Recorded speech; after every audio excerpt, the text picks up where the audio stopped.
Well, good morning, everybody. This is Pastor Jay, and I'm coming to you from Cornerstone Church, and we're here to do our Saturday Digging Deeper devotional.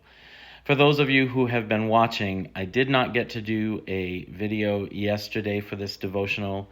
Once again, ministry life has been extremely busy. It was very busy yesterday. And today is going to be fairly busy as well, so I'm trying to get this done as early as I possibly can so that we don't miss another day. We've been talking about dealing with strongholds for the last several weeks at Cornerstone, and how if we are to move forward into the plan of God, it is necessary for us to overcome our strongholds. One of the words the Lord has shared with me is, if we won't deal with our strongholds will deal with us. And so I am asking the Lord to help us supernaturally and powerfully to deal with our strongholds. This last week we were dealing from Acts chapter 15 with the stronghold of fear of conflict, unforgiveness, and bitterness. And so we've been asking the question, what are some scriptural principles we can apply so that we can overcome the fear of conflict, have healthy conflict, and overcome unforgiveness and bitterness and anger and malice in our lives, and begin to build that unity in the Spirit with the bond of peace that Paul talks about in many places throughout his letters. So what are some principles? Well, we see this story in Acts, the end of Acts 15, where Paul and Barnabas actually have a conflict that's so deep that they end up separating for a time. And so we're asking some questions around that. Did Paul and Barnabas do the right thing? What could they have done differently, or what can we do differently in the midst? So we had some quotes that we talked about in the beginning. This one from Luke Roberts was particularly telling. Conflict is good in a negotiation process. It's the clash of two ideas, which then, all being well, produce a third idea. And so this is about coming up with the best idea and the win-wins. And then Josh McDowell says, it is more rewarding to resolve a conflict than to dissolve a relationship. But as we will see, sometimes it is necessary to at least temporarily dissolve a relationship. So let's talk about, we talked about several steps that we can take in order to deal with conflict. First, do nothing. Take some time to think about your response rather than reacting to the conflict. Exhibit self-control. Stop, think, and pray. You can ask, is this issue that we're facing, this conflict, even worth pressing? And finally, we can evaluate our own attitudes, strengths, and weaknesses. We can take the log out of our own eye. Today, I want to talk about 4 more principles. The first is to follow scriptural principles of dealing with conflict from Matthew 5:23 through 26 and Matthew 18:15 through 20.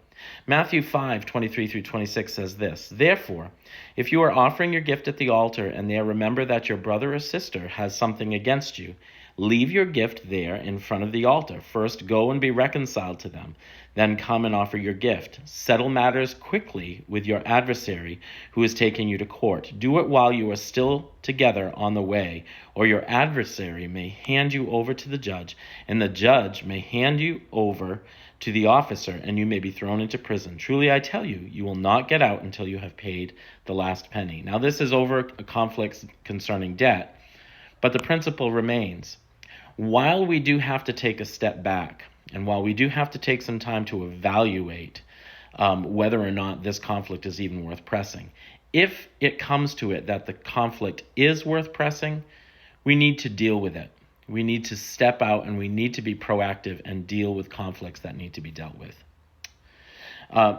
Matthew 18, 15 through 20 says this, if your brother or sister sins against you, go and point out their fault just between the two of you.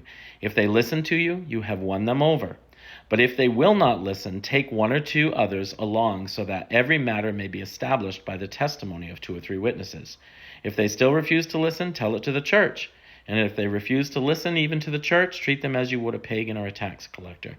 This is the law of uh, steps in conflict, right? So you don't start out by bringing everything before the church. You try to deal with things on a personal level first. If the issue even needs to be dealt with, then you need to deal with it together on a personal level. You don't start by going to the pastor and trying to get the pastor on your side. You go to the person and you talk to them. If that doesn't work, then you bring a friend. You bring somebody who can mediate the conflict. Not like a buddy old pal, but somebody who has a little bit more authority in the church, who maybe can actually speak some wisdom. You know what? Sometimes we can't see the logs in our own eyes. So sometimes we need to bring it to somebody. This is particularly true when we face a conflict with somebody and they say, you know what, this is not really an issue. This is not a problem. We need to go to somebody else and say, is this really an issue? Am I making a mountain out of a molehill? And sometimes that person in authority will be able to say, yeah, you really are. Let's just drop it. After you've practiced these scriptural principles, ask questions for clarification. While you're talking with somebody, seek to understand before you seek to be understood. Find out where they're really coming from. Is the issue a misunderstanding? Are you not seeing things the same way? Discover together the things you agree on. So like in every situation, so much of conflict is created because we think we disagree about everything. We often don't. So let's find out about the things we can agree on. And finally, take some time apart. If the issue isn't immediately resolved, maybe you do need to just not be so involved with each other. Maybe you need to just take a step back. Paul and Barnabas did this. It wasn't the end of their relationship as far as we know, although they were still part of the same church. They just no longer functioned as partners in ministry. But we know later that Paul was at the very least reconciled to John Mark, because on his deathbed, as he is awaiting execution, he sends for John Mark saying, it'll be profitable for me to see him. So sometimes just taking a step back, getting out of the fire of conflict can be helpful.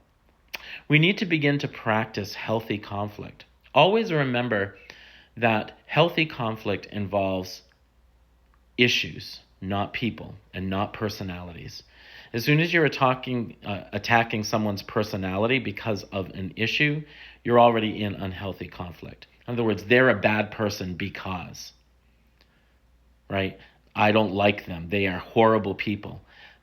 That's unhealthy conflict. Healthy conflict is there's an issue between us. We don't agree on it, but I still love them, and I think that they're probably decent people. All right, that's what I have for you today. I look forward to hearing from you again. Until we meet again, God bless you and be at peace.